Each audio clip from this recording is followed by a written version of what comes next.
और अब वक्त है हमारी स्पेशल रिपोर्ट देखने का। पश्चिम बंगाल की पॉलिटिक्स में टीम इंडिया के पूर्व क्रिकेटर कप्तान सौरव गांगुली की एंट्री को लेकर अटकलों का दौर जारी है। प्रिंट, टेलीविजन से लेकर सोशल मीडिया तक चर्चा आम है कि बंगाल टाइगर 7 मार्च को बीजेपी में शामिल होने वाले हैं। हालांकि अभी तक ना तो बीजेपी और ना ही खुद गांगुली ने इस बारे में हामी भरी है, लेकिन ये खबर जबरदस्त तरीके से वायरल हो रही है। गांगुली के साथ ही एक्टर मिथुन और प्रसेनजीत की भी बीजेपी ज्वाइन करने की खबरें हैं। लिहाजा हमने इस खबर की पड़ताल करने का फैसला किया, लेकिन इन दावों की हकीकत देश के सामने आ सके, आप खुद देखिए क्या बंगाल में होगा दीदी वर्सेस दादा। आखिर कितना मजबूत है ये वायरल दावा।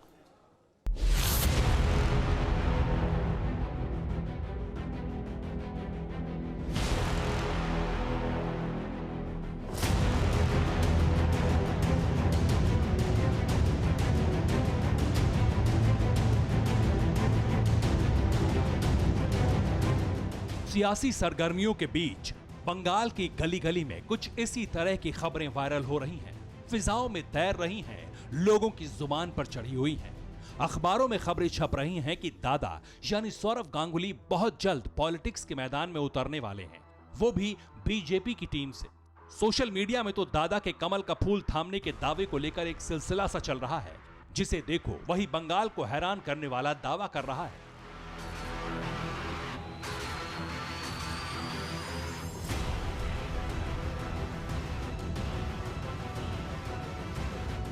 लेकिन सवाल यह है, सौरव गांगुली से जुड़ी इस वायरल खबर की बुनियाद क्या है? ये खबर जंगल में आग की तरह क्यों फैल रही है? बात यहीं तक होती तो भी ठीक था। अगला दावा तो और भी हैरत अंगेज है। कहा जा रहा है कि 7 मार्च को प्रधानमंत्री नरेंद्र मोदी जब बंगाल में अपनी पहली चुनावी रैली करेंगे तो उसी मंच से दादा की धमाकेदार सियासी पारी का आगाज होगा।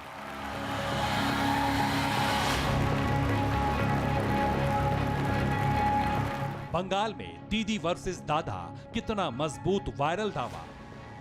बीजेपी की सियासी गुगली, राजनीति में आएंगे गांगुली। यह ऐसी खबर है जिससे बंगाल की सियासत में खलबली मच सकती है। पॉलिटिक्स में दादा की एंट्री से दीदी के माथे पर चिंता की लकीरें खिंच सकती है। राजनीतिक गणितज्ञों का सारा समीकरण बदल सकता है। अब तक टीएमसी को बराबर की टक्कर दे रही बीजेपी का पलड़ा भारी हो सकता है, लेकिन यह तभी मुमकिन है जब इन तमाम कयासों पर क्रिकेट के महाराज सौरव गांगुली अपनी स्वीकृति की मुहर लगा दें। 7 मार्च को प्रधानमंत्री मोदी की कोलकाता के ब्रिगेड ग्राउंड में रैली है और इसको लेकर के कई तरह की चर्चाएं बहुत ही ज्यादा गर्म हैं और उनमें से एक बड़ी चर्चा है सौरव गांगुली, मिथुन चक्रवर्ती और बंगाली फिल्मों के सुपरस्टार प्रसेनजीत के बीजेपी में शामिल होने की। ये वो चेहरे हैं जो कि पूरे बंगाल के चप्पे चप्पे पर न सिर्फ जाने माने जाते हैं बल्कि इनका खासा असर भी है। ऐसे में इस चर्चा से बीजेपी के खेमे में खासी हलचल है और ये माना जा रहा है कि अगर ये बातें जमीन पर उतरती हैं तो इससे बंगाल के चुनावों की दिशा पर खासा फर्क पड़ सकता है। वायरल खबर के मुताबिक सौरव गांगुली 7 मार्च को बीजेपी में शामिल हो सकते हैं। पीएम मोदी की मौजूदगी में गांगुली बीजेपी का दामन थामेंगे। गांगुली के साथ एक्टर मिथुन और प्रसेनजीत भी बीजेपी में शामिल हो सकते हैं, मगर सियासी गलियारों में मिथुन और प्रसेनजीत से ज्यादा चर्चा सौरव गांगुली की है। खबर बंगाल चुनाव से जुड़ी है, लिहाजा इसकी पड़ताल भी जरूरी है। ये पता करना जरूरी है कि जो खबर वायरल हो रही है उसके पीछे वजह क्या है और उसमें कितना दम है। लिहाजा हमारे रिपोर्टर अभिषेक उपाध्याय ने सौरव गांगुली, मिथुन चक्रवर्ती से जुड़ी वायरल खबर की पड़ताल शुरू की तो कई कड़ियां आपस में जुड़ती चली गई। हमने बीजेपी नेताओं से बात की, उन्होंने क्या कहा आपको सुनाएंगे। बहरहाल दावों की माने तो दादा के पॉलिटिकल डेब्यू की पटकथा 2 साल पहले ही लिखी जाने लगी थी, जब बीजेपी के चाणक्य और तत्कालिक पार्टी अध्यक्ष अमित शाह ने पीएम मोदी के सामने प्रस्ताव रखा था। लेकिन असली रफ्तार पिछले साल बंगाल चुनाव की तैयारियों के साथ शुरू हुई। 27 दिसंबर 2020 ये वो तारीख थी जब सौरव गांगुली ने पश्चिम बंगाल के राज्यपाल जगदीप धनखड़ से पहली बार मुलाकात की थी। इसके बाद ही गांगुली के बीजेपी से जुड़ने के कयास लगाए जाने लगे थे। हालांकि गांगुली ने इसे सियासी बैठक के बदले महज शिष्टाचार की मुलाकात बताया था। 28 दिसंबर 2020 धनखड़ से मीटिंग के अगले दिन गांगुली दिल्ली पहुंचे थे, जहां कोटला स्टेडियम में बीजेपी के पूर्व वरिष्ठ नेता स्वर्गीय अरुण जेटली की प्रतिमा के अनावरण के मौके पर गांगुली और अमित शाह पहली बार आमने सामने थे, जिसके बाद फिर से अफवाहों को हवा मिली।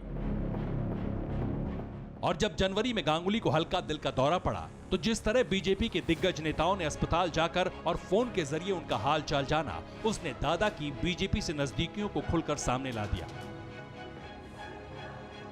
लेकिन ना तो दादा और ना ही बीजेपी ने खुलकर पार्टी ज्वाइन करने के बारे में कुछ कहा। मुमकिन है कि सौरव गांगुली की पॉलिटिकल एंट्री को बीजेपी एक सरप्राइज पैकेज के तौर पर पेश करना चाहती हो, क्योंकि दादा के बीजेपी में शामिल होने से दीदी की मुश्किलें बढ़नी तय हैं। बंगाल में वायरल ये खबर इसलिए भी अहम है क्योंकि बंगाल में गांगुली की पहचान एक आइकॉन के तौर पर है। गांगुली ने क्रिकेट में जो मुकाम हासिल किया, उसकी बदौलत उन्हें बंगाल का सिरमौर माना जाता है। 1996 में टेस्ट क्रिकेट में शतक लगाकर गांगुली यूथ आइकन बन गए। साल 2000 में भारतीय टीम के कप्तान बने तो उनकी पॉपुलैरिटी कई गुना बढ़ गई। 2003 में टीम को क्रिकेट वर्ल्ड कप के फाइनल में पहुंचाकर घर घर में पहचान बनाई। 2019 में बीसीसीआई के अध्यक्ष बने तो बंगाली अस्मिता के गौरव से जोड़कर देखा गया। सौरव गांगुली बीजेपी ज्वाइन करेंगे या नहीं, ये बात सिर्फ गांगुली बता सकते थे या फिर बीजेपी के बड़े नेता, और हमारी पड़ताल तभी पूरी हो सकती थी जब इनमें से कोई हां या ना कहे। लिहाजा हमारी टीम ने बंगाल के प्रभारी कैलाश विजयवर्गीय से संपर्क साधा और वही सवाल किया जो सोशल मीडिया में वायरल है। सुनिए क्या जवाब मिला।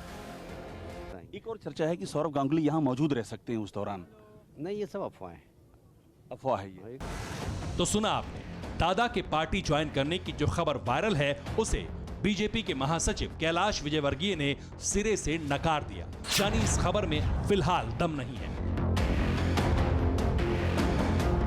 हम सौरव गांगुली तक तो नहीं पहुंच सके, लेकिन बीजेपी के बड़े नेता ने इस वायरल खबर को खारिज कर दिया। हालांकि एक बात सच है कि अगर दादा बीजेपी में आते हैं तो बंगाल का सियासी धर्म कांटा बीजेपी की तरफ झुक सकता है। वायरल खबर सिर्फ सौरव गांगुली को लेकर ही नहीं है, मिथुन चक्रवर्ती को लेकर भी है। कहा जा रहा है कि 7 मार्च को मिथुन दा भी बीजेपी का दामन थाम सकते हैं और मोदी के मंच पर मौजूद रह सकते हैं। और ये कयास उस दिन से ही लग रहे हैं जिस दिन संघ प्रमुख मोहन भागवत ने मिथुन के घर जाकर उनसे मुलाकात की थी।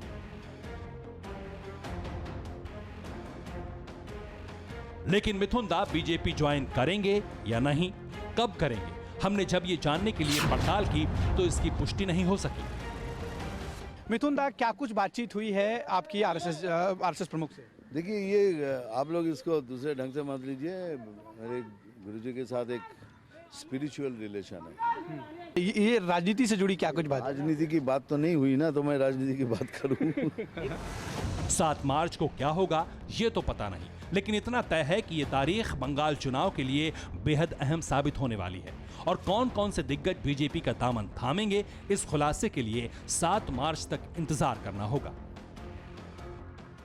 भारतीय जनता पार्टी इस चुनाव में बंगाल की अस्मिता पर सबसे ज्यादा जोर दे रही है, और वो इसलिए है क्योंकि यहाँ पर बाहरी बनाम भीतरी की लड़ाई भी चल रही है। और इसीलिए इन सारे चेहरों को आगे करके बीजेपी बंगाल की गरिमा और बंगाल की अस्मिता के सवाल पर पॉइंट स्कोर करना चाहती है और ये बताना चाहती है कि बंगाल के गौरव और बंगाल की संस्कृति और उपलब्धियों के प्रतीक जो चेहरे हैं वो उसके खेमे में खड़े हैं, और इस मैसेज से उसे बड़े सियासी फायदे की भी उम्मीद है। अभिषेक उपाध्याय, कोलकाता, TV9 भारतवर्ष। परवाह देश की, सोमवार से शुक्रवार रात 10 बजे TV9 भारतवर्ष पर।